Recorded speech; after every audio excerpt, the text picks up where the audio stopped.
Speaking in public. It's a scary idea, right?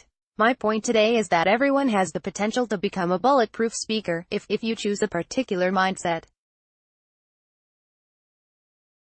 More about that later. First, let me tell you about my experience with public speaking. A couple of years ago, I decided to work on my public speaking skills. I joined Toastmasters. Toastmasters is a great training environment, and in these 2 years, my confidence has increased exponentially. I began to wonder, what makes you a bulletproof speaker? Let's first think about what bulletproof might mean. I first thought of a flak jacket. As you know, a flak jacket protects you against bullets. It makes you bulletproof. Bulletproof, according to an online dictionary, means safe from failure. Sounds good, doesn't it? When I researched the word further, I found that one of the synonyms of the word bulletproof is impervious, which means untouched by, or invulnerable to. In terms of a flak jacket, it makes us invulnerable to bullets.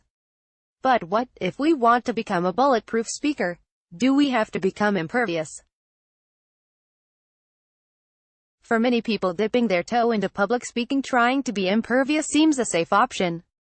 They stand well back, use the lectern as a shield, try not to look at the audience, and try to disconnect themselves from their own feelings and fears.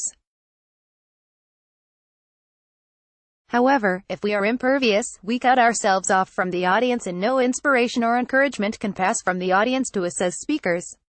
So becoming bulletproof, as in becoming impervious, is not the answer, right? As I said before, being bulletproof can mean being safe from failure. That sounds comforting, but is it helpful? Wobbling, falling, pulling yourself back up. Let's leave public speaking aside and consider toddlers. When I was recently in Germany, I spent a lot of time with my niece and her family. Luke, the youngest, who has just turned 1, is learning to walk. He pulls himself up, wobbles about, takes a step, and then plops down onto his bottom. And then he does it again and again. Little Luke isn't trying to be safe from failure.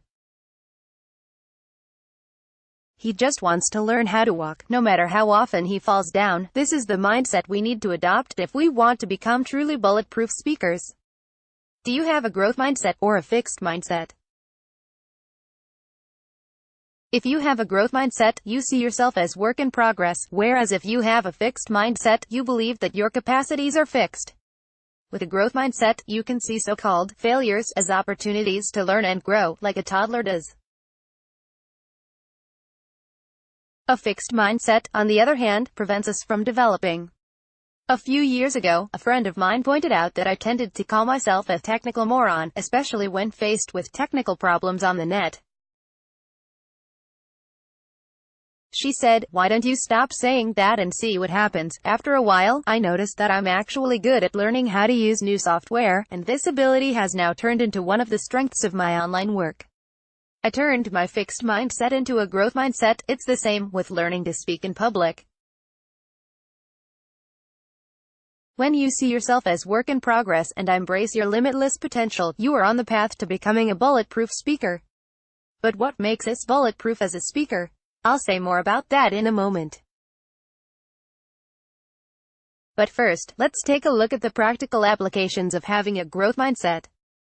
There are 3 main ways to support your growth mindset as a budding public speaker. Point 1. Set approach goals. You see, there are 2 different kinds of goals: avoidance goals and approach goals.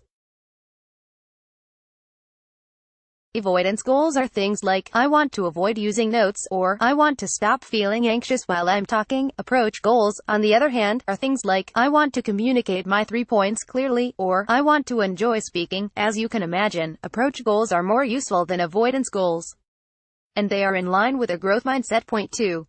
Back yourself. This means having the courage to stand tall and not diminish yourself. Often, a speaker will start with a kind of apology. They try to diminish what they are going to say or somehow apologize for being who they are. Well, there's a simple remedy: stand tall. Use good posture. Point 3. Be open to the present moment. If you close up, if you become impervious, you lose connection to the audience. You also lose connection to yourself. So, the question is, what makes us feel more open? I have a simple answer. What makes us feel more open is to smile. Here's an experiment for you. For a moment, close your eyes and imagine being closed off from everyone. You are in your own little bubble. Notice what that feels like. Okay, now open your eyes and smile. Do you notice the difference? So what's the first thing you can do to open yourself up before starting a speech? Look at the audience and smile. So what does it mean to become a bulletproof speaker? If you wear an invisible flak jacket, you become impervious. You can protect yourself, you can defend yourself, but you cut yourself off from others and from yourself.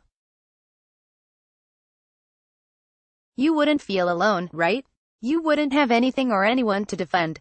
That would make you truly bulletproof. So if you want to become a bulletproof speaker, throw away your flak jacket and grow. If you enjoyed this article, please share it on social media. To find out more about your confidence and how to develop it, do the confidence quiz. Let's block ads. Why?